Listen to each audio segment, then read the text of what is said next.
सत्यनाम एक ओंकार सत्यनाम वाहेगुरु अनामि पुरुष दयाल की दया अनामि पुरुष सदा सहाय।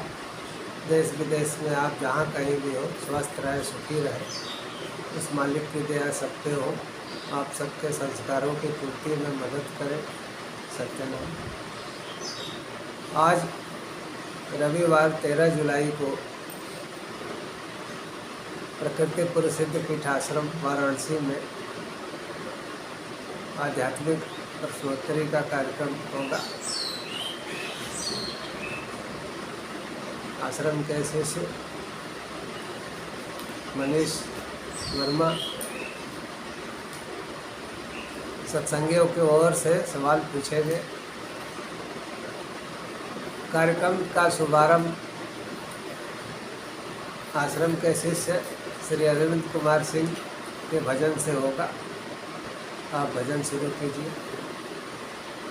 तू दयालु दीन हो, तू दानी हो भिखारी हो, प्रसिद्ध पात की तू पाप पुंजहारी।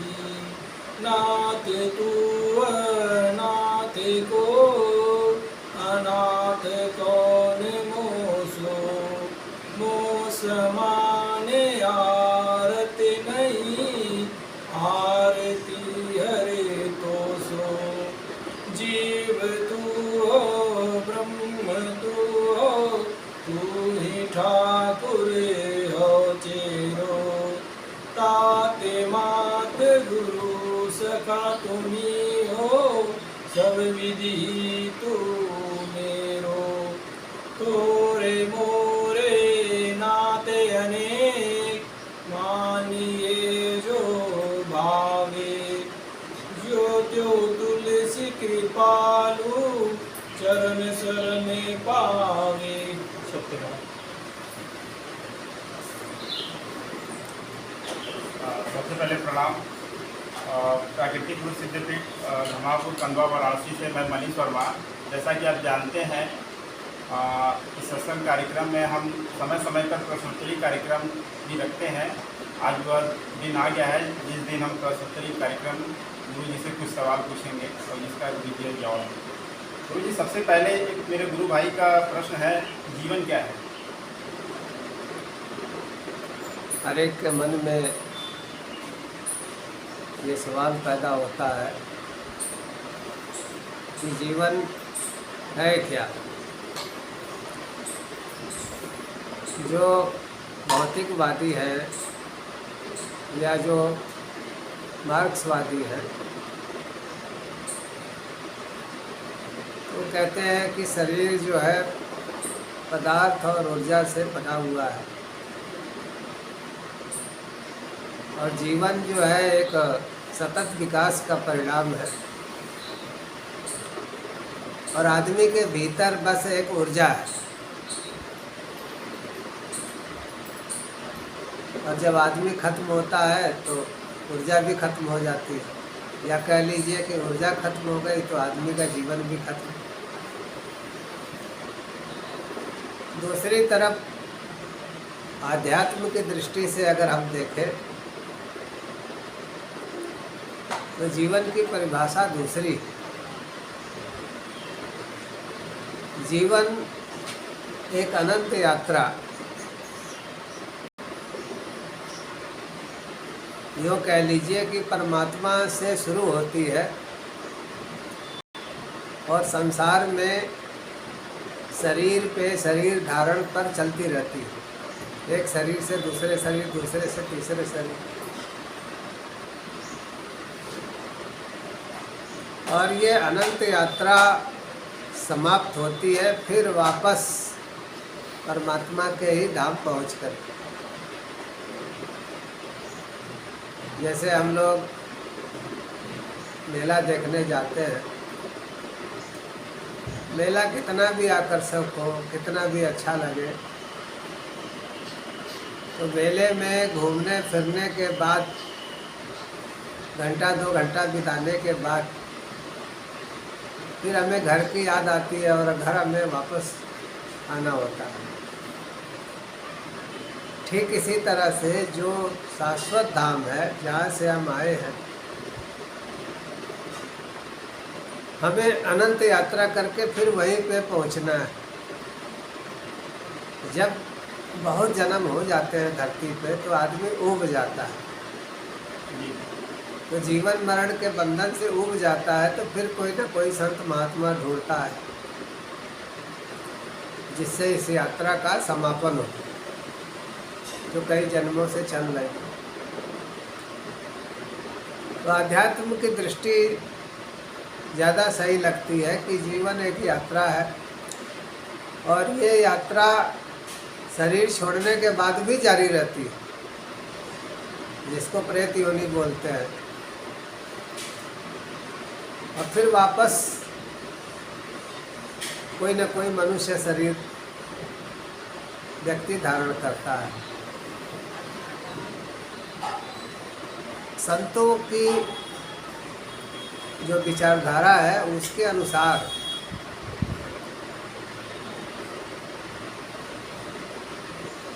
जीवन की ये यात्रा तब समाप्त होती है जब हम अपने संस्कारों की पूर्ति कर लेते हैं। तो संस्कारों की पूर्ति दो तरीके से होती है, या तो भोग से, आप भोग लीजिए तो पूर्ति हो गई। दूसरा ज्ञान से, हमें कोई चीज़ बेकार लगे तो उस ज्ञान के कारण हम छोड़ देते हैं। किसी ने गाली भी दे दिया तो हमें लगता है कि जवाब नहीं देना चाहिए, तो हमने छोड़ दिया। नहीं तो आदमी 10 गाली दे सकता है, आगे मारपिटाई कर सकता है, उसका कोई अंत नहीं। तो ज्ञान से भी आदमी बहुत से संस्कारों से जो है निवृत्त हो जाता है। और तीसरा है भक्ति से। भक्ति जब आप करते हैं तो आपके बहुत से संस्कार गुरु और भगवान की कृपा से खत्म हो जाते हैं।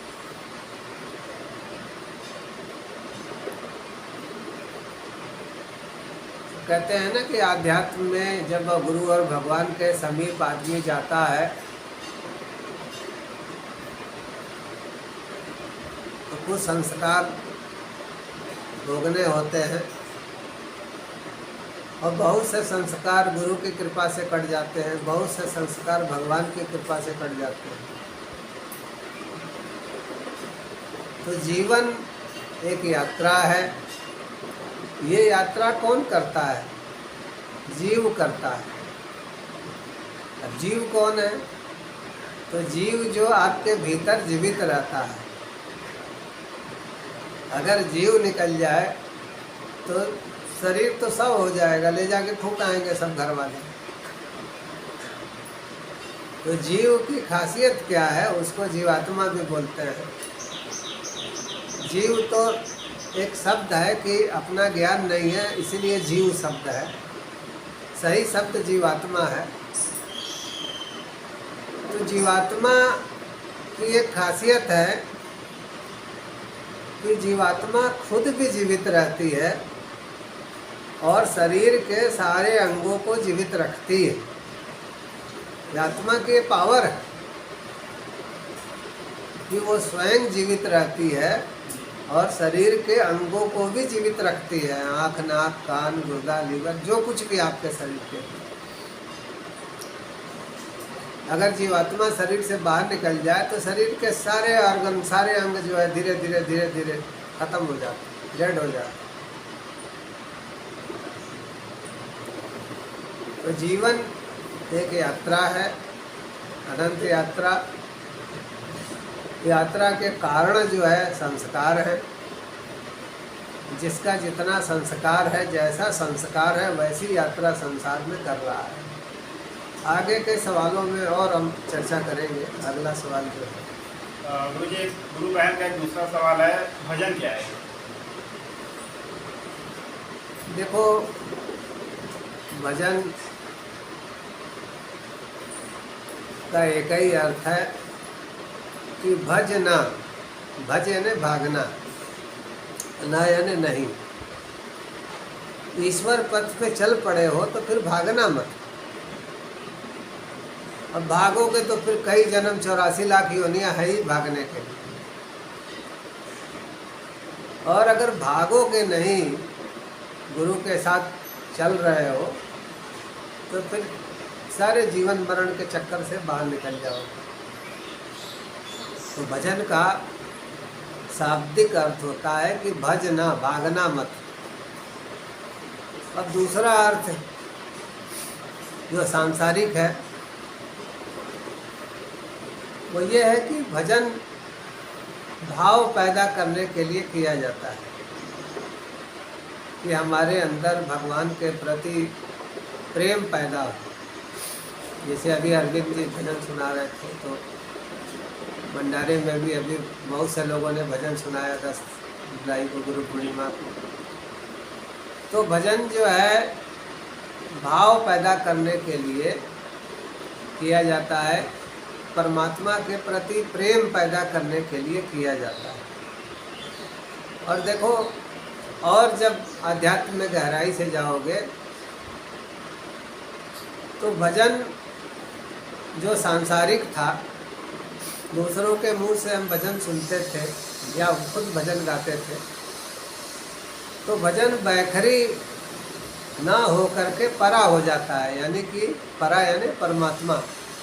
फिर हम भीतर जो है परमात्मा की आवाज़ सुनने लगते हैं। वो जो है अंतिम भजन कह सकते हो, उसको नैसर्गिक कर सकते हो, क्योंकि किसी ने उसको बनाया नहीं है। वो तो दीक्षा के बाद जब गुरु के बताए अनुसार व्यक्ति भीतर चलता है तो अंदर से उसको आवाज़ें सुनाई देती हैं, जिसको अनादनाद कहा जाता है। तरह तरह की आवाज़ें, तरह तरह की धुनें, तो उसको अंतिम भजन मान लो, नैसर्गिक भजन मान लो। अब भजन का जो विशुद्ध आध्यात्मिक अर्थ है वो भी यही है, जो आंतरिक हम सुनते हैं आंतरिक आकाश से, वास्तव में वही भजन है।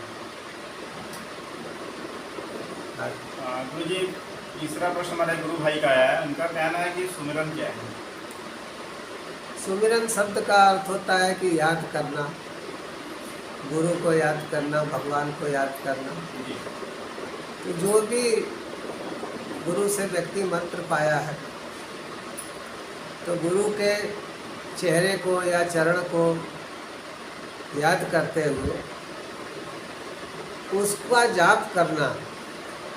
जाप बैखरी भी होता है, माला से भी होता है, मनी मन भी होता है, श्वास से भी होता है, जिसको अजपा जाप बोलते हैं। तो किसी भी तरीके से गुरु के दिए हुए मंत्र का जब आप जाप करते हैं तो आपको उसका परिणाम भी समय के साथ साथ देखने को मिलता है। और सुमिरन का सीधा ऐसा अर्थ है कि भगवान को याद करना। यहाँ पे एक सवाल और पैदा होता है कि सुमिरन अपनी मर्जी से किसी भी मंत्र का करना चाहिए या किसी भी संत सतगुरु से मंत्र लेके करना चाहिए, दोनों में अंतर क्या है? तो देखो, अंतर है, जैसे आप बिजली का लीगल कनेक्शन ले करके घर के बल्ब पंखा सब चला रहे हैं और कटिया फेंक के चला रहे हैं, दोनों में अंतर है। कटिया फेंक के चला रहे हैं, हाई वोल्टेज से डैमेज भी हो सकता है। कटिया फेंक के चला रहे हैं, घर में कोई दुर्घटना भी हो सकती है। कटिया फेंक के चला रहे हैं, पकड़े जाने पर जेल और जुर्माना भी हो सकती है। वहीं आपने लीगल कनेक्शन लिया है और सही तरीके से बिजली यूज कर रहे हैं, पेमेंट दे रहे हैं, कोई दिक्कत नहीं।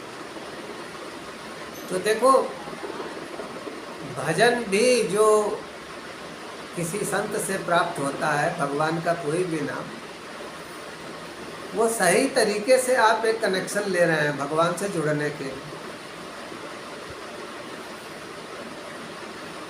और संतों के बताए अनुसार आप चलते हैं तो ज़रूर आपको परिवर्तन दिखाई देगा। और अपने भीतर जो है, तो सुमिरन का सीधा सा अर्थ है कि भगवान को याद करना और भगवान से जुड़ना, लेकिन माध्यम जो है गुरु होना चाहिए।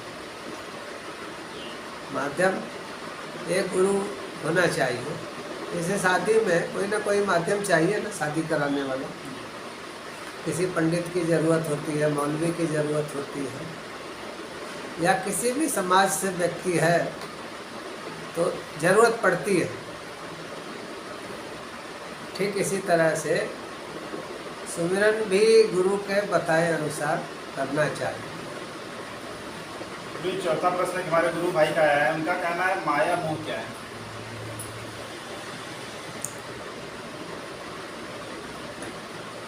मानस में तो कहा गया है कि गो गोचर जहाँ लग मन जाई, सो सब माया जानव भाई। ये आँखों से जो कुछ भी दिखता है, मन जहाँ तक जाता है, सब माया ही है। माया का अर्थ होता है कि दूसरे की रचना, हमारी रचना नहीं। पर की प्रकृति का भी अर्थ है पर की कृति, किसी दूसरे की रचना जो है, कृति जो है। और हम दूसरे की रचना का आनंद ले रहे हैं, संसार का आनंद ले रहे हैं। लेकिन आनंद भी दो तरीके से ले सकते हैं। जैसे एक तो साक्षी भाव से, तो संसार को आप देख रहे हैं, जैसे आपके सामने बच्चे खेल रहे हैं, आप बैठ के आनंद ले रहे हैं, मुस्कुरा रहे हैं, साक्षी भाव से देख रहे हैं, तो ये साक्षी भाव हो गया। अब बच्चे लड़ रहे हैं, जाके उनको आप डांटने लगे, मारने पीटने लगे, तो ये हस्तक्षेप हो गया माया में। तो संसार में भी देखो, आदमी एक तो संत महात्मा है जो साक्षी भाव में संसार को जीते हैं, यानी माया मोह के बीच रहते हुए भी माया मोह से दूर रहते हैं, क्योंकि आप दृष्टा हो गए ना। आप दर्शक की तरह, दृष्टा की तरह साक्षी भाव से जीवन को जी रहे हैं। और अगर आप हर चीज़ में हस्तक्षेप करते हैं, परिवारों में देखो, जहाँ कोई भी व्यक्ति हर एक के मामले में टांग अड़ाता है, हर एक के मामले में हस्तक्षेप करता है, उन घरों में कलह बहुत ज़्यादा होती है। और जहाँ पर बड़े बुजुर्ग या घर के लोग संयमित रहते हैं, एक दूसरे के मामले में कम हस्तक्षेप करते हैं, उन घरों में शांति रहती है। तो माया मोह तो देखो सारा संसार है, हम माया मोह के बीच ही हैं। लेकिन जैसे कीचड़ में कमल खिलता है, ठीक इसी तरह से इस माया मोह के बीच भी साक्षी भाव में रह करके हम अपने भीतर के कमल को जो है अनुभव कर सकते हैं, वहाँ तक पहुँच सकते हैं। जो हमारे भीतर का कमल है, कमल मतलब जिसमें कोई मल नहीं है, कोई विकार नहीं है।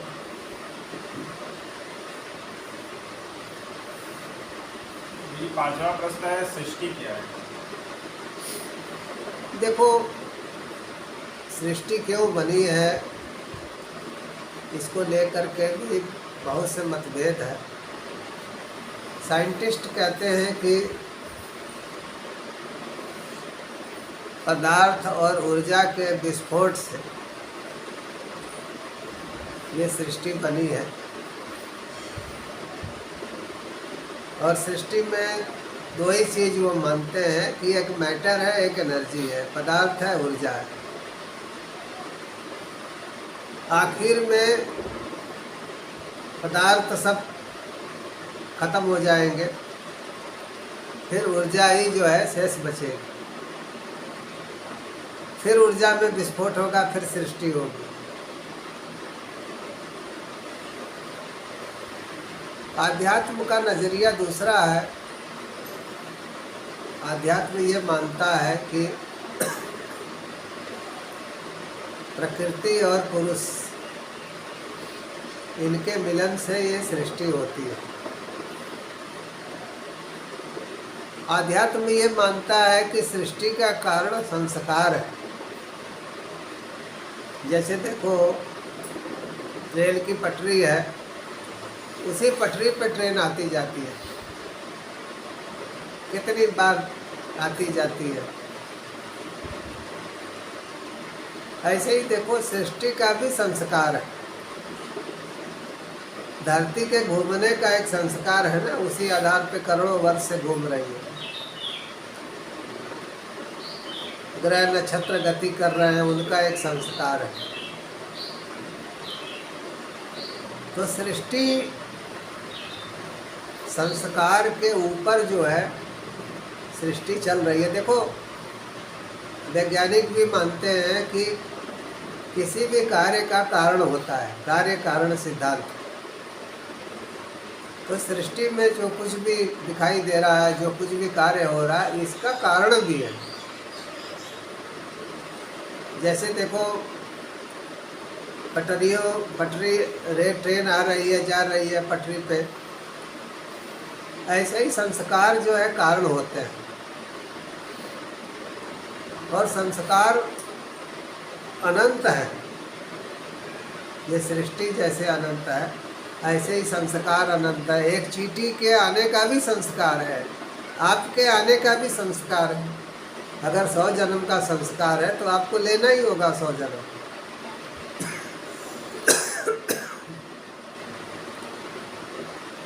तो संस्कारों को पढ़ करके ही बहुत से संत महात्मा जो है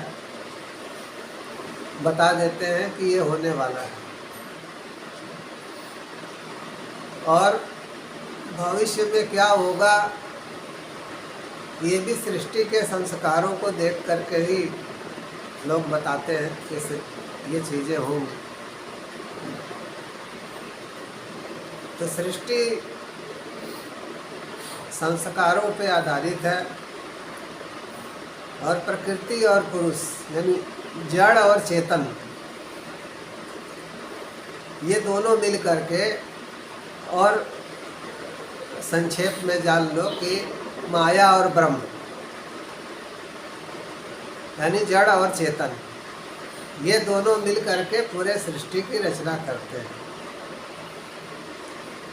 और ब्रह्म यानी जो सर्वव्यापी परमात्मा है, उसके ही अंश हैं ये जितने संसार में जीव जगत है, जितने भी जो देवी देवता हैं, जितनी भी शक्तियाँ हैं, सब उसी के अंश हैं, एक ही परमात्मा के अंश। एक शब्द देखो, राधा है।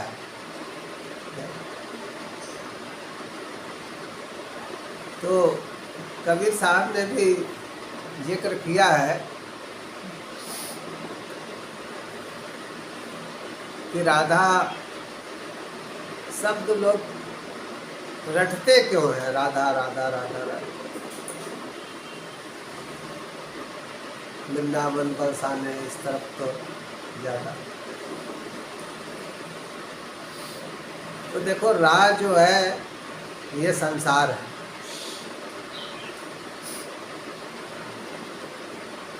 रा जो है ये जीवन है, संसार है, धरती है। जहाँ हम रहते हैं वही राह है। और धा जो है हमारा धाम है, जो शाश्वत, हम सब का जो शाश्वत धाम है। तो दोनों को मिला करके रा और धा हो गया। यानी कि हमें इस संसार में रहते हुए ये ध्यान रखना है कि हमें अपने धाम भी वापस जाना है।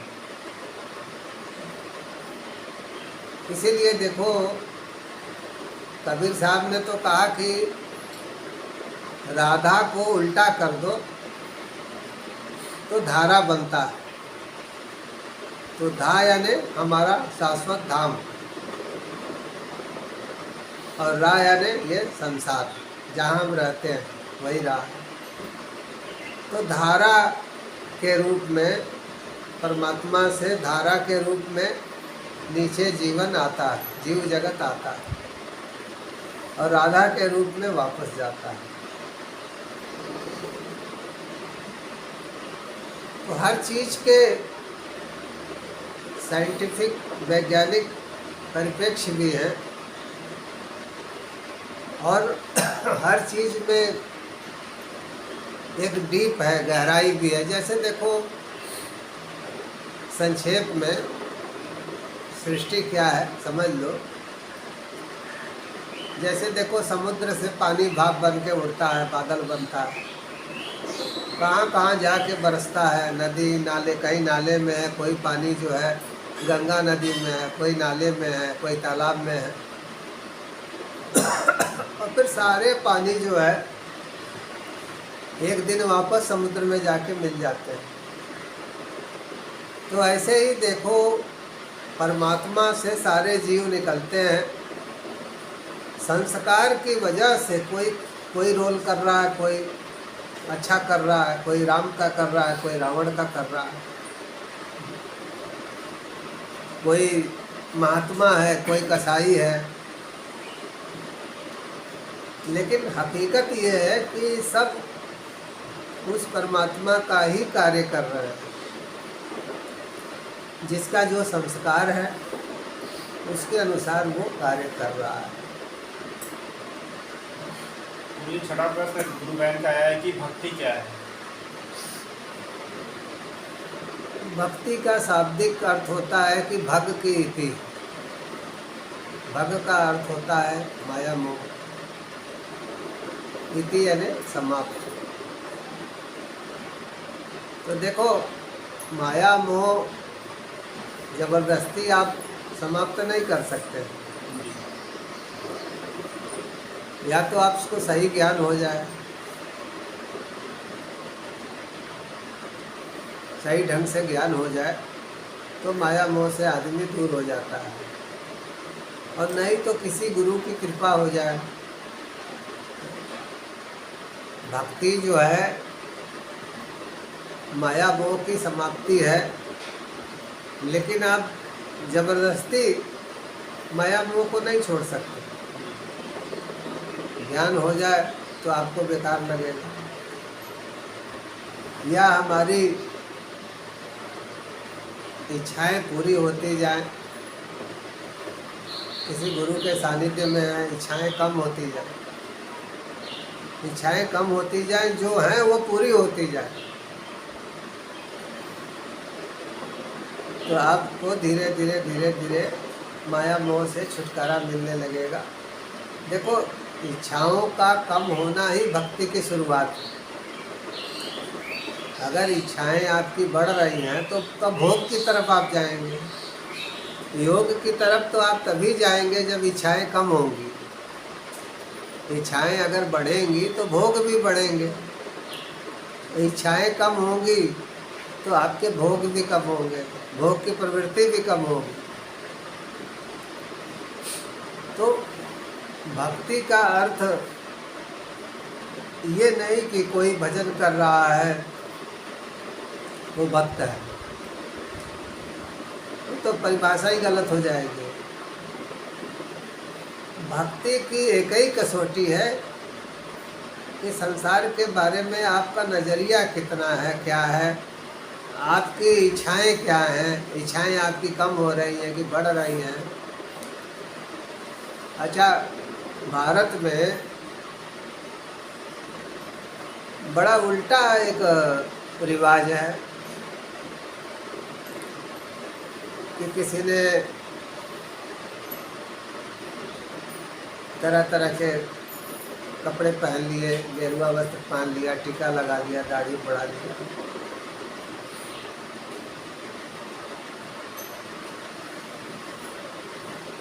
तो दूसरे को ये लगे कि ये भक्त है।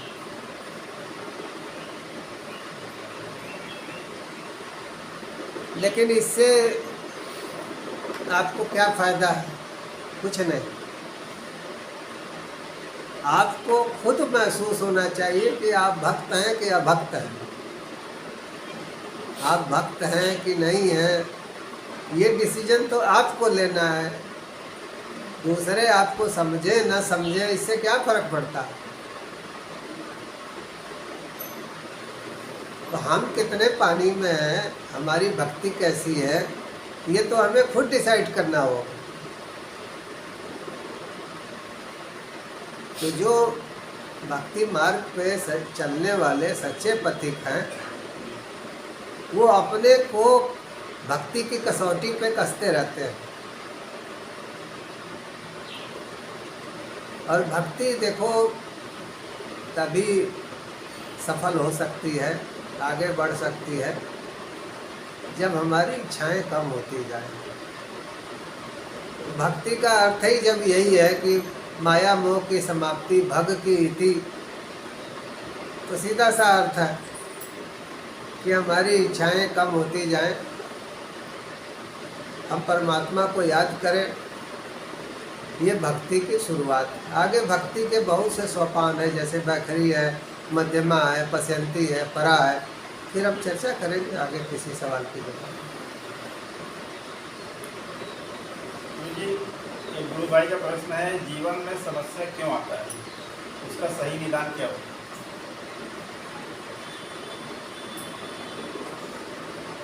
समस्या भी देखो हमारे किसी न किसी संस्कार के कारण ही आती है। जीवन बहुत लंबा होता है। जैसे धृतराष्ट्र अंधे थे तो भगवान कृष्ण से पूछे कि मैं अंधा क्यों हूँ। उस जन्म तो उनको भी याद थे कि मैंने अच्छे ही कर्म किए, तो भगवान कृष्ण उनको 108 जन्म पीछे ले गए। जब वो बहेलिया थे और घोंसले में तिनका डाल करके चिड़िया की आँख फोड़ दिए, तो उन्होंने कहा 108 जन्म पहले के पाप का फल अभी भोग रहे हैं। तो भगवान ने कहा हाँ, वो इंतजार कर रहा था।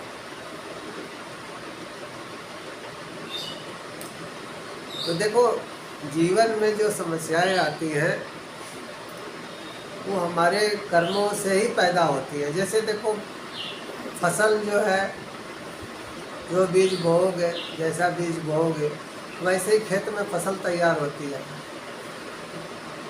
तो जीवन भी कर्मों की खेती है। आप अच्छे बुरे जैसे कर्म करेंगे वैसे ही फल प्राप्त होगा। संसार में आप देखिए, कोई अच्छे घर में है, आलीशान ज़िंदगी जी रहा है, कोई अमीर घर में है, कोई गरीब है, कोई नेता है, मंत्री है, कोई आलीशान ढंग से रह रहा है, किसी के पास साइकिल भी नहीं है, कोई हवाई जहाज़ से चल रहा है। तो क्या है, सब जन्मों के अच्छे कर्म, बुरे कर्म, ये सब। और संक्षेप में ये समझ लो कि हमारे जो कर्म हैं वही जो है हमारे लिए खुशियाँ भी लेके आते हैं और समस्याएं भी लेके आते हैं। तो हमारी जो समस्याएं हैं वो हमारे कर्मों का, उसको कह लीजिए प्रतिफल, कह लीजिए कर्मों का प्रतिफल है। हालांकि आदमी का एक स्वभाव है, नेचर है कि वो दूसरे को बड़ी आसानी से ब्लेम कर देता है, दोष कर देता है कि ग्रह नक्षत्र खराब थे तो भाग्य खराब था, तो ये खराब था, वो खराब था, भगवान की कृपा नहीं हुई। लेकिन वो कभी बैठ के ये चिंतन नहीं करता है कि मैंने अच्छा कर्म कितना किया है। तो जाहिर सी बात है कि देखो अगर कोई आदमी परेशान है तो ठीक है, हम जो पहले के कर्म है उसका फल भोग रहे हैं, लेकिन अब तो अच्छा करें कि भविष्य अच्छा हो। जैसे अगर किसी के बैंक खाते में कोई पैसा नहीं है, बैंक खाता खाली है, तो ठीक है, हम अब तो जमा कर सकते हैं थोड़ा थोड़ा करके, ताकि भविष्य अच्छा हो। तो हम जो अच्छे कर्म करते हैं वो हमारे अच्छे भविष्य के लिए बहुत ज़रूरी है। ताकि जो परेशानियां हम झेल रहे हैं फिर आगे हमें न झेलनी पड़े। मुझे अगला प्रश्न है, मोक्ष क्या है और क्या ये जरूरी है? देखो, सारे संतों का एक ही राय है, इच्छाओं का अंत ही निर्वाण है। चाहे महात्मा बुद्ध रहे हो, चाहे महावीर रहे हो, गुरु नानक साहब, कबीर साहब, कोई भी संत हो, सबका यही एक ही फलसफा है, दर्शन है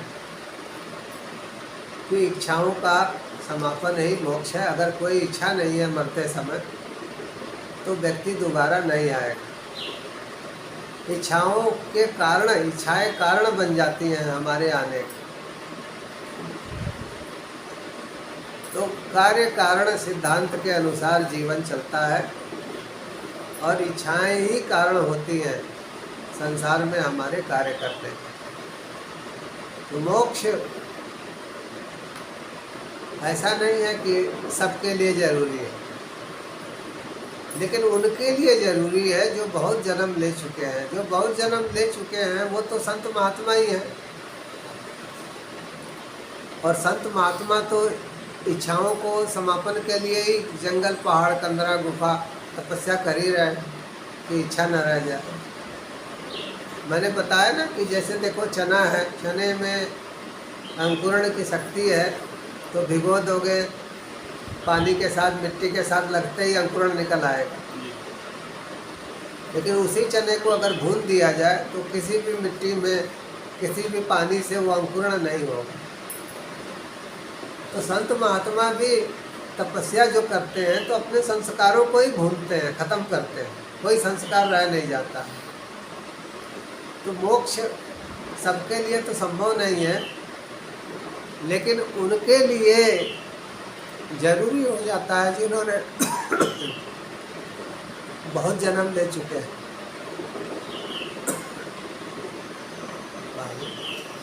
मेरी अगला प्रश्न है, संसार में मुक्ति का सबसे सुगम सरल साधन माध्यम क्या है? देखो, एक तो अपने बल पे मुक्ति हासिल करना, कि हम ज्ञानार्जन करें और अपने ज्ञान के बल पे। लेकिन ज्ञान का रास्ता जो है, ज्ञान का पंथ कृपाण की धारा, गिरत खरगेश न लागई बार।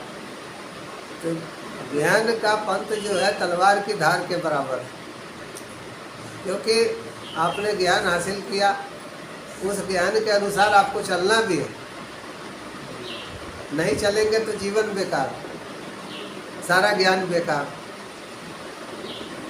तो एक तो देखो अपने ज्ञानार्जन के भरोसे मुक्ति के रास्ते पे चलना, और दूसरा गुरु के सानिध्य में चलना, गुरु के उपदेश के अनुसार चलना। जो हो सके हमसे सेवा करें, तो गुरु के बताए अनुसार चलना ये ज़्यादा सरल है,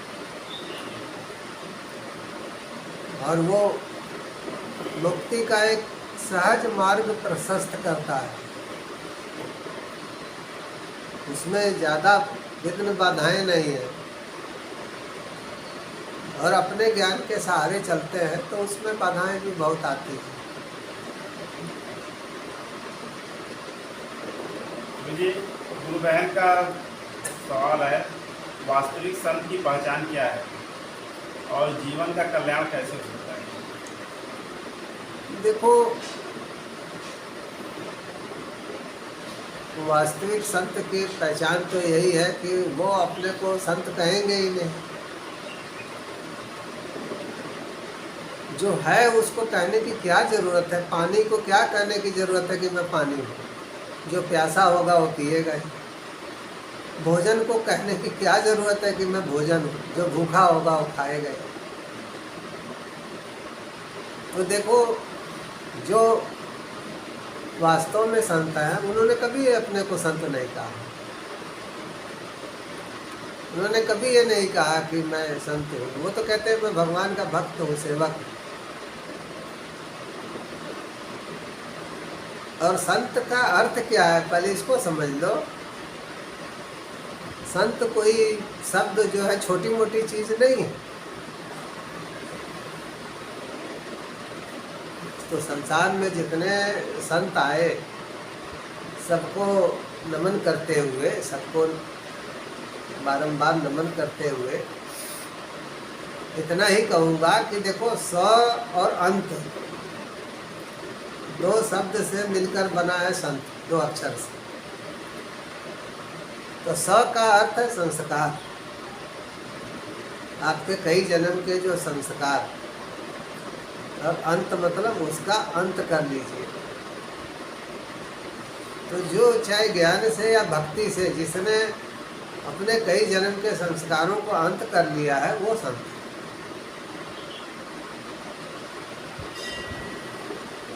तो संत कोई छोटी मोटी परिभाषा नहीं है। अब आप कहेंगे कि हम संत को पहचाने कैसे? तो संत, आप संतों के पास जाते हैं जिनसे कई जन्म का संबंध होगा, किसी न किसी बहाने आप खुद ही जुड़ जाएंगे। तो संतों को, जिन जीवों को पार लगाना है, जिन जीवों का रास्ता दिखाना है, तो भगवान तो खुद ही उनके पास भेज देते हैं। लेकिन संत की परिभाषा यही है कि अपने संस्कार का जिन्होंने अंत कर लिया है, कई जन्म के संस्कारों का, वो संत है। जंगल, पहाड़, कंदरा, गुफा या घर गृहस्थी कहीं भी। गुरु जी, अगला प्रश्न है, भ्रम क्या है? भ्रम माया से बचने का उपाय क्या है? गुरु जी, अगला प्रश्न है, भ्रम क्या है और भ्रम माया से बचने का उपाय क्या है? देखो, भ्रम कह रहे हो ना जी। भ्रम का और अज्ञानता का गहरा संबंध। जैसे देखो, रात को लाइट वाइट सब हमने बुझा दिया है। अब जमीन पे कोई रस्सी है, पैर पड़ गया, देखो कैसे भयभीत हो जाते हो, कोई सांप तो नहीं। अब सांप है कि नहीं है, इसको लिए क्या करते हो? लाइट जलाते हो, देखते हो कि अरे ये तो सांप है, खुद ही हंसते हो अपने ऊपर, कैसे डर गया था, दिल धड़कने लगा। ऐसे होता है, अंधेरे में पैर पड़ जाए किसी का भी तो वो चिढ़ जाता है, दिल धड़कने लगता है, डर जाता है, ये है क्या। तो देखो, जैसे रस्सी सांप का भ्रम अंधेरे में हो जाता है, ऐसे ही अज्ञानता के कारण, ज्ञान नहीं होने के कारण संसार में बहुत से भ्रम हो जाते हैं। उस भ्रम से आदमी भयभीत भी रहता है और कई बार पथभ्रष्ट भी हो जाता है। तो भ्रम दूर करने का एक ही तरीका है, वो है ज्ञान। ज्ञान के द्वारा ही अज्ञानता हमारी जा सकती है। जैसे रोशनी से अंधेरा दूर हो जाता है, ऐसे ही ज्ञान से अज्ञानता दूर हो जाती है, भ्रम दूर हो जाता है, माया दूर हो जाती है। और ज्ञान और भक्ति हमें दोनों मिल जाए, इसके लिए गुरु से बेहतर कोई स्थान नहीं।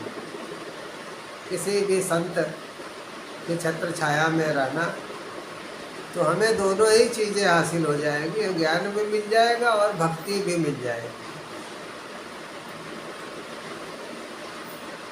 गुरु जी, अगला प्रश्न हमारे गुरु भाई का है। उनका कहना है, जीव के चाहने पर कि वह किसी संत साधु की संगति करे, अपना कल्याण करे, परंतु प्रबल माया या किसी अन्य कारण से वह पुनः भटक जाता है।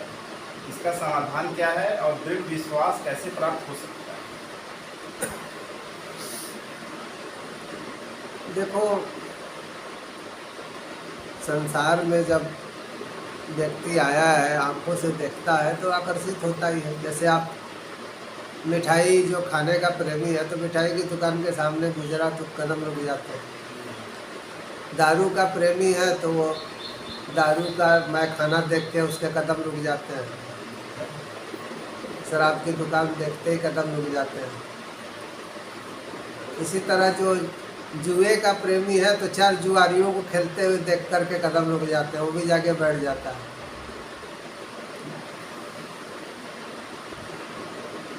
तो संसार में संस्कार महत्वपूर्ण चीज़ है और सबसे जीव के लिए ज़रूरी चीज़ है कि हमारे अंदर की जो कमियां हैं, बुराइयां हैं, उसको यदि हम खुद दूर नहीं कर पा रहे तो किसी संत के पास जाएं। जैसे तुलसीदास जी कहते हैं ना कि हीज भजो या खीज, भगवान को प्रेम से भजो या गाली दे के भजो, लेकिन शुरुआत तो करो। तो हम मन से जाएं, बेमन से जाएं, किसी भी संत के पास जाना शुरू करें। जब जाना शुरू करेंगे तो हमारे अंदर का जो जितना भी विकार है, बुरी आदतें हैं, वो भी धीरे धीरे धीरे धीरे हमें बेकार लगने लगेगा। देखो, 10 रुपया किसी का खो गया, आगे 100 रुपया मिल गया तो 10 रुपया खोने का दुख भूल जाता है। ऐसे ही किसी को कुसंगति के बजाय अच्छी संगति मिल जाए तो धीरे धीरे कुसंगति भूल जाएगा। तो जीव के लिए सबसे अच्छा तरीका है कि संत की संगति करें। संतों की संगति से बहुत सी बुराइयां दूर हो जाती हैं। मुझे अगला प्रश्न है, प्रकृति क्या है? देखो, प्रकृति को पर यानी परमात्मा की कृति भी कहा जाता है, परमात्मा की रचना भी कहा जाता है। लेकिन इसका अर्थ जो है और गूढ़ है। रचना, परमात्मा कोई व्यक्ति तो है नहीं कि किसी चीज़ की रचना करेंगे बैठकर। प्रकृति की रचना होती है संस्कार के ऊपर। परमात्मा ने एक तरीका बना दिया है संस्कार, कि संस्कार के अनुसार जो है रचना होगी। मैं उदाहरण देता हूँ। आम की गुठली है तो आम की गुठली में मैं कहूँ कि पूरा पेड़ है आम का, तो आप कहेंगे कैसे? तो आम की गुठली को किसी मिट्टी में लगा दिया जाए तो थोड़े दिन बाद देखिए आम का पौधा निकल आता है और बड़ा होकर के वो आम ही हो जाता है, आम के पेड़ जैसा हो जाता है, फल आने लगते हैं। तो उसके अंदर संस्कार है। तो देखो, सृष्टि के होने का भी संस्कार है और संस्कार के आधार पे ही सृष्टि जो है अपनी गति कर रही है। ठीक है, सृष्टि जो है आपसे बोल बतिया नहीं सकती है, जड़ भी कहा जाता है, लेकिन उसमें भी गति है। जैसे देखो, धरती को अगर आप जड़ कहोगे, चलो मान लेते हैं धरती जो है जड़, लेकिन वो भी तो गति कर रही है। गति न करे तो रात दिन कहाँ से होगा? तो सृष्टि संस्कारों की गति के आधार पे चल रही है। तो प्रकृति जो है परमात्मा की कृति, परमात्मा की रचना, इसका आधार जो है वो सृष्टि के संस्कार है। जब एक सृष्टि के संस्कार खत्म होते हैं तो प्रलय होता है, फिर नई सृष्टि जो है शुभारंभ होता है। लेकिन ये चलता रहता है। सृष्टि में सृष्टि और विनाश, जैसे जीवन मरण है ऐसे ही सृष्टि का भी जीवन मरण है। प्रलय, महाप्रलय,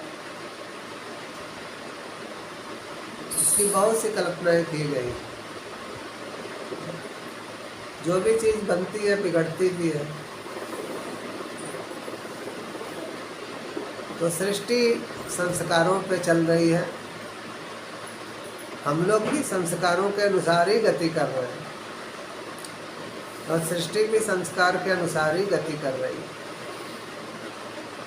तो प्रकृति का मूल आधार जो है वो संस्कार है, सृष्टि के संस्कार।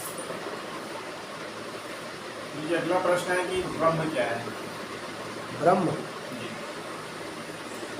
ब्रह्म शब्द का अर्थ होता है विस्तार,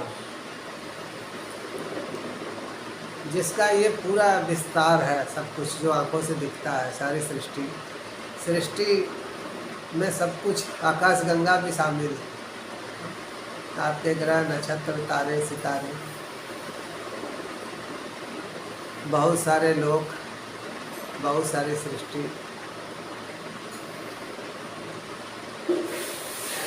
तो ब्रह्म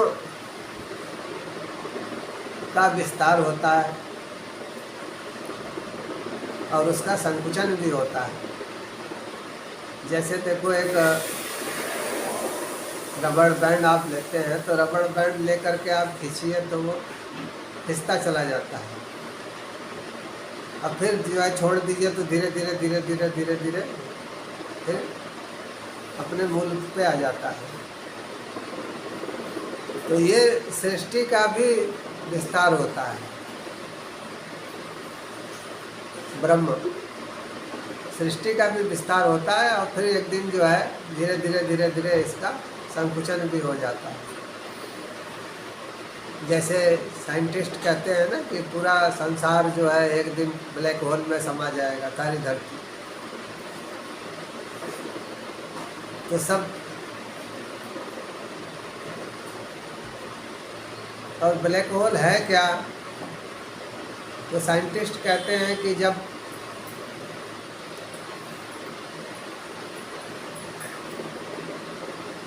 एनर्जी का विस्फोट हुआ तो उसमें से पदार्थ निकला, और पदार्थ निकला तो होल भी हो गया। जैसे किसी पहाड़ को अगर हटा दीजिए तो उसमें गड्ढा भी तो हो जाएगा ना। तो ऐसे ही ब्लैक होल, तो साइंटिस्ट कहते हैं कि वो ब्लैक होल जब विस्फोट हुआ तो पदार्थ तो बाहर आ गया, होल रह गया। अब होल में धीरे धीरे धीरे धीरे सारी जितनी रचना है सब आहिस्ता आहिस्ता आहिस्ता आहिस्ता करके उसी में समाहित होती चली जाएगी।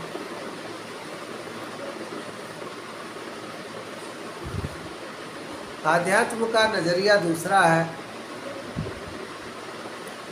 आध्यात्म ये कहता है कि सब कुछ खत्म हो जाने पे भी प्रकृति का संस्कार,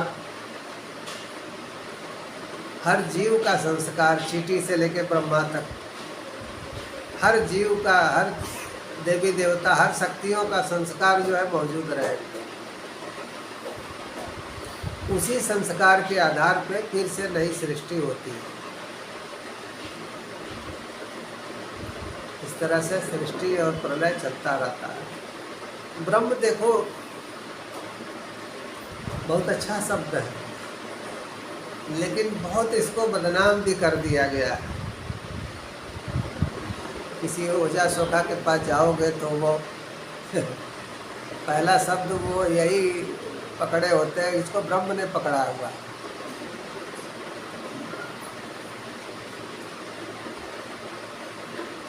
अब उनके से पूछोगे कि ब्रह्म क्या है तो कहेंगे कि किसी ब्राह्मण की आत्मा है भटकती हुई जिसकी हत्या हो गई। तो बाकी आत्माएं फिर क्या है? मतलब मरने के बाद भी जातिवाद। हकीकत में ऐसा कुछ नहीं है। ब्रह्म जिसका एक अनंत सत्ता, जिसका सब कुछ विस्तार है, ब्रह्म जिसके हम अंश हैं, ब्रह्म जिसको ईश्वर कहते हैं, ईश्वर अंश जीव अविनाशी, चेतन अमल सहज अविनाशी। तो ब्रह्म शब्द का अर्थ है आत्मा और परमात्मा। शरीर के भीतर वो ब्रह्म आत्मा है और शरीर के बाहर वो ब्रह्म जो है परमात्मा है। जैसे देखो समुद्र के अंदर जो है उंगली से एक बूंद जल निकालूं तो आप कहेंगे ना कि ये समुद्र का एक बूंद जल है।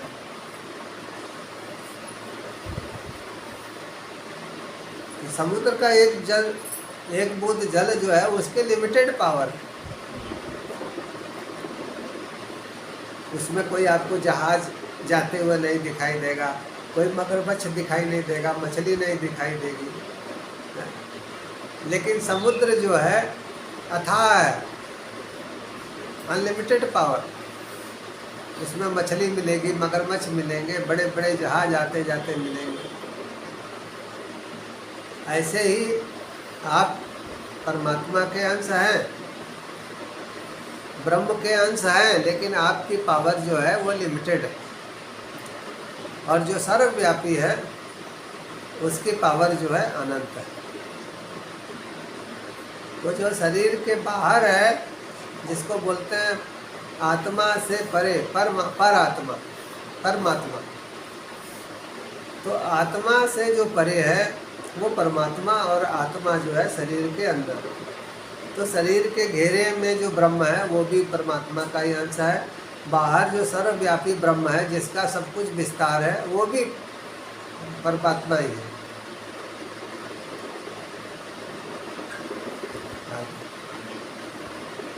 ये अगला प्रश्न है, सभी जीवों को स्वयं के कल्याण मोक्ष हेतु प्रयत्न क्यों करना चाहिए? संसार में दुख बहुत है, सुख कम है। जैसे देखो गुलाब का पौधा हम लगाते हैं या कहीं लगा हुआ है किसी बगीचे में, आप देखें तो उस पर आप देखेंगे कि फूल गिनती के होते हैं और कांटे अनगिनत। फूल आप गिन लेंगे, कांटे गिनने में समय लगेगा, इतने ज़्यादा होते हैं। ऐसे ही देखो जीवन कोई भी हो, किसी का भी जीवन हो, उसमें गुलाब के फूल यानी सुख के फूल कम खिलते हैं, दुख के कांटे जो है बेशुमार होते हैं, भरमार होती है।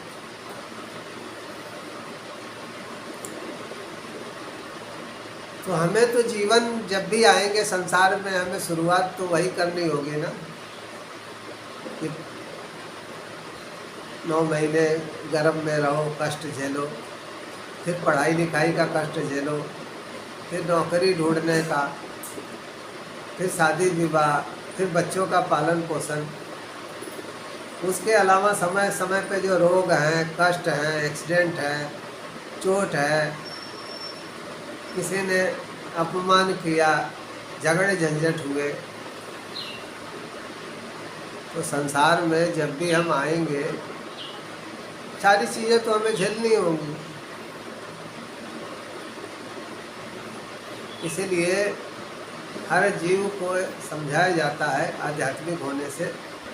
आध्यात्मिक होने का फ़ायदा ये है कि ठीक है आपको मोक्ष नहीं मिला, कोई बात नहीं, लेकिन अच्छा जन्म तो मिलेगा। आप अच्छे घर में पैदा होंगे, अच्छे परिवार में पैदा होंगे, अच्छे संस्कार लेके पैदा होंगे, फिर से आप संत महात्माओं की संगति करेंगे, ये तो आपको फिर से मिलेगा ना। इसीलिए हर व्यक्ति को ये प्रयास करना चाहिए कि हम आध्यात्म से जुड़ें। आध्यात्म का अर्थ है आत्मा का आधिपत्य। जो आत्मा परमात्मा का साम्राज्य है उसको समझने की कोशिश करना। बहुत सी चीज़ें देखो आप डिसाइड नहीं करते हो। जैसे देखो कल क्या होगा आपको नहीं पता। आप कोशिश करते हो, आप खाने को ले जाते हो मुंह में, दांतों से चबाने तक आपका कंट्रोल है, गले से नीचे जाने के बाद आपका कोई कंट्रोल नहीं, आप कुछ नहीं कर सकते हो। तो कब भोजन से रस बना, कब खून बना, कब मांस बना, कब हड्डी बना, बना नहीं बना, क्या हुआ आपको क्या पता, आपके कंट्रोल के बाहर है। वो आत्मा के साम्राज्य में आ जाता है। अंदर जो हमारी आत्मा है,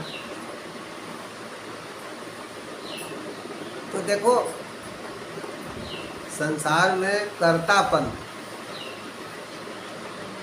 यानी कि करना, एक तो वो है, और दूसरा होनापन, अपने आप होना। सर्दी गर्मी बरसात ये होनापन है ना, कौन इसके लिए प्रयास करता है। खाना खाया, अंदर कब भोजन से रस बना, खून बना, मांस बना, हड्डी पर होनापन है ना।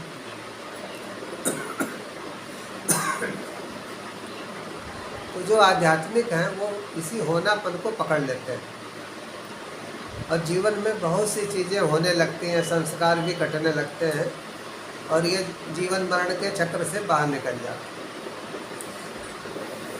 तो होनापन को पकड़ना वास्तव में यही अध्यात्म है। असली अध्यात्म वहीं से शुरू होता है। ये कर्तापन की तो लिमिटेशन है। हम जीवन में कुछ कर सकते हैं, बहुत प्रयास से बहुत कुछ कर सकते हैं, लेकिन सब कुछ नहीं कर सकते।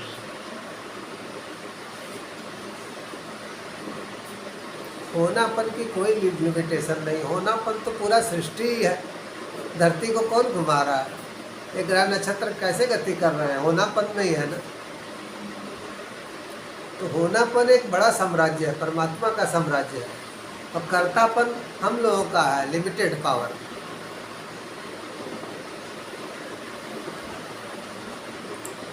गुरु जी, अगला प्रश्न है, इच्छाओं की समाप्ति के लिए क्या करना चाहिए?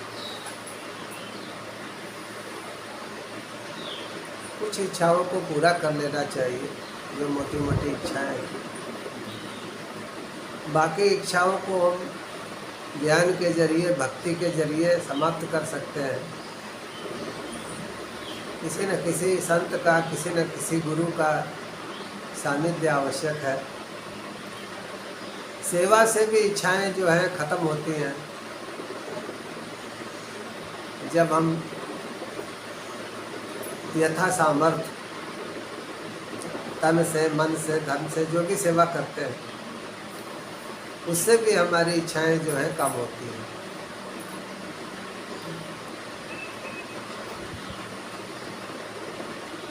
तो सबसे अच्छा तरीका है संत संगति।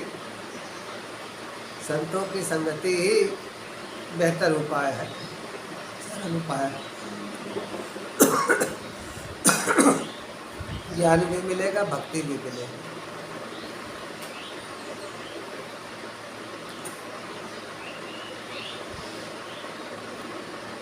हो गया।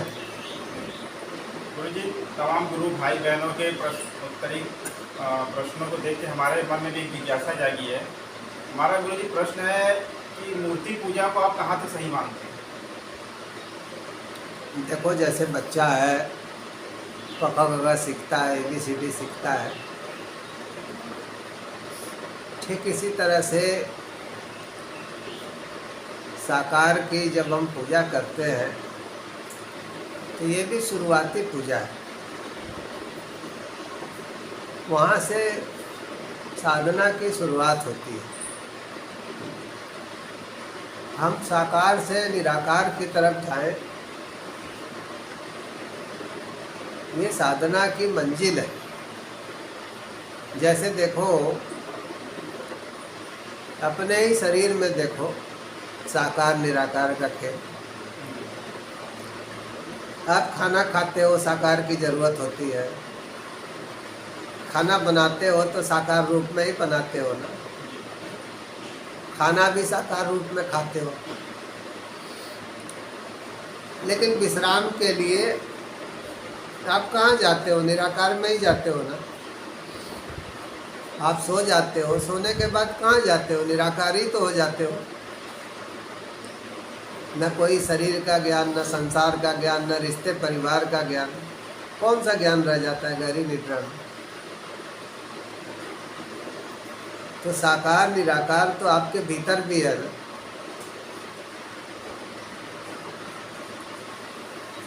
तो देखो, साकार की पूजा या मूर्ति पूजा, उसका भी प्रारंभिक महत्व है, लेकिन उससे आगे भी बढ़ना चाहिए। जैसे शिक्षा का कोई अंत नहीं है, ऐसे ही आध्यात्म का भी अंत परमात्मा ही है। आध्यात्म की यात्रा भी बहुत लंबी है, लेकिन सही दिशा है कि साकार से निराकार की तरफ धीरे धीरे हम बढ़ते जाएं। ये सही रास्ता है, क्योंकि हमें शरीर भी निराकार रूप में ही छोड़ना है। शरीर के साथ तो कोई जा नहीं सकता कहीं, तो शरीर भी तो आप निराकार रूप में ही छोड़ेंगे। इसीलिए हमें निराकार को समझना जरूरी है। ये जितना संसार में साकार चीज़ें हैं, ये केवल आपको आनंदित करने के लिए, जीवन चलाने के लिए है। आपका वास्तविक स्वरूप जो है वो निराकार है, और उसी स्वरूप में आप संसार से जाएंगे। इसलिए उसको समझना जरूरी है, निराकार को समझना जरूरी है। सांसारिक जीवन साकार के ऊपर चल रहा है। पहले, बहुत पहले फल देने वाले पेड़ों की पूजा होती थी, सूर्य की पूजा होती थी, जल की पूजा होती थी, आज भी होती है। तो जिनसे मनुष्य का जीवन, जिनके लगता था मनुष्य को कि हमारा जीवन इनके आश्रित है, हमारे लिए आवश्यक है, इनके बिना हम नहीं जी पाएंगे, तो उन सब की पूजा होती थी। जल को भी देवता कहा गया, सूर्य को देवता मानते हैं, वृक्षों को देवता मानते हैं। तो बहुत से चीज़ों को हमने देवता माना, जो हमें कुछ न कुछ देती थी। जो दे वही देवता। तो जो हमें जीवन में कुछ न कुछ देती थी, उन सब चीज़ों को हमने देवता माना। धीरे धीरे धीरे धीरे इंसान को ज्ञान हुआ। ज्ञान के साथ साथ इंसान साकार से निराकार की तरफ जाने लगा कि हम निराकार रूप हमारा वास्तविक स्वरूप है, और शरीर छोड़ने के बाद फिर हमें उसी रूप में जाना है। जब तक शरीर है तभी तक साकार है, जब तक संसार है तभी तक साकार है।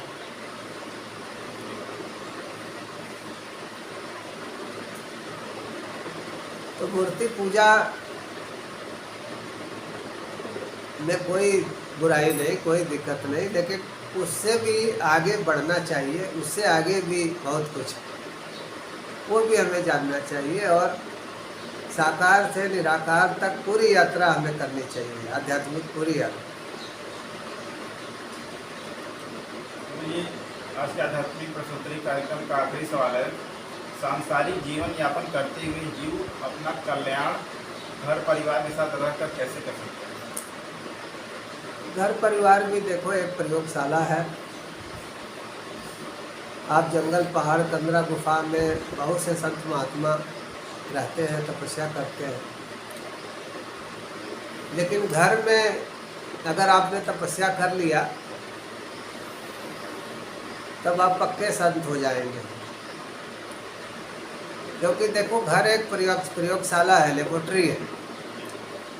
कितना काम चला गया, कितना क्रोध चला गया, कितना लोभ चला गया, कितना मोह चला गया, कितना अहंकार चला गया। ये घर में आसानी से नाप तोल कर सकते हो। घर में जैसे बच्चों को देख के, किसी आदमी को देख के गुस्सा आता था, आप उसको डांटने लगते थे, मारपीट करने लगते थे। और ज्ञान होने के बाद आपको गुस्सा नहीं आता है, आप चुपचाप देखते हैं, अपने काम में लग जाते हैं। तो ये परिवर्तन हो गया। तो देखो, काम, क्रोध, मोह, लोभ, निद्रा, अहंकार, जिनसे हमें पार होना है, उनसे कितना पार हुए हैं, कितना नहीं हुए हैं, इसका घर की प्रयोगशाला में ज़्यादा अच्छे ढंग से पता लगता है कि आप कितने पानी में हैं। अब किसी कदरा गुफा में, जंगल में आप हैं, तो काम भाव चला गया, नहीं चला गया, कैसे पता लगेगा? आप घर में हैं, पत्नी के साथ हैं, तो आपको पता है ना कि हम संयम का स्थान, अब हम संयम से रह रहे हैं। और सांसारिक जीवन में रहते हुए कितना मोह है, कितना मोह कम हुआ है, ये पता लगता है। लोभ जो है, धीरे धीरे संतोष होने लगता है ज्ञान के साथ साथ। अहंकार की जगह विनम्रता आने लगती है। तो देखो, कुछ जाएगा तो कुछ उसकी जगह आना भी चाहिए। जैसे क्रोध चला गया तो उसका स्थान क्षमा ले लेता है। हम लोग फिर क्रोध की जगह क्षमा करने लगते हैं, जाने में। लोभ चला गया तो उसका जगह संतोष ले लेता है। अहंकार चला गया तो उसकी जगह विनम्रता ले लेती है। काम चला गया तो उसका जगह संयम ले लेता है। तो कुछ बुराई जाती है तो अच्छाई आती है।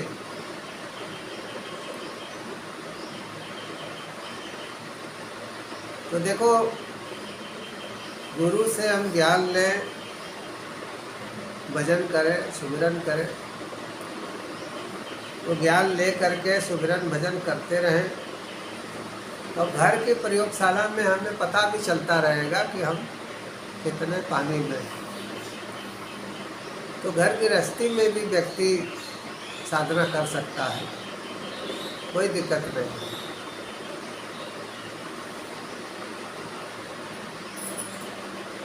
धन्यवाद। आशा करते हैं कि इस प्रश्नोत्तरी कार्यक्रम में हमारे सभी गुरु भाई बहनों की जिज्ञासा शांत हो गई होंगी, और उनके तरफ से और हमारी तरफ से इस प्रश्नोत्तर कार्यक्रम में भाग लेने के लिए सभी गुरु भाई बहनों का और गुरु जी का बहुत बहुत धन्यवाद। ब्रह्मानंदम परम सुखदम केवलम ज्ञानमूर्तिम द्वंद्वातीतम गगनसदृशम सर्वधी साक्षिभूतम भावातीतम त्रिगुणरहितम सद्गुरु त्वं नमामि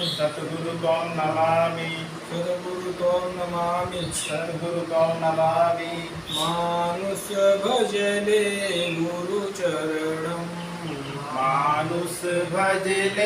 गुरुचरणं दुस्तर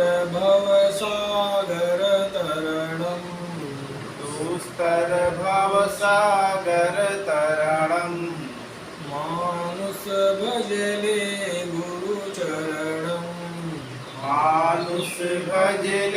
गुरुचरणं भवबाधा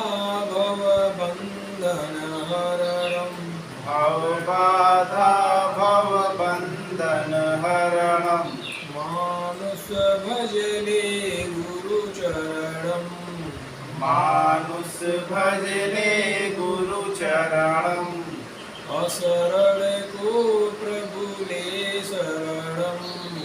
असरण को प्रभु ले शरणं मानुष भजले गुरुचरणं भजले गुरु चरणम। एक ओंकार सत्य नाम वाहिगुरु अनामी पुरुष दयाल की दया अनामी पुरुष सदा सदा। सत्य नाम। पूरे देश में, दुनिया में, जहाँ कहीं भी हो आप लोग स्वस्थ रहें, सुखी रहें। उस मालिक की दया आप सब पे हो। आप सबके संस्कारों की पूर्ति में मदद करें, आप सबकी सहायता करें। पूरे विश्व में शांति हो, सद्भाव हो, सबकी उन्नति हो, सबका विकास हो। सत्य सत्य।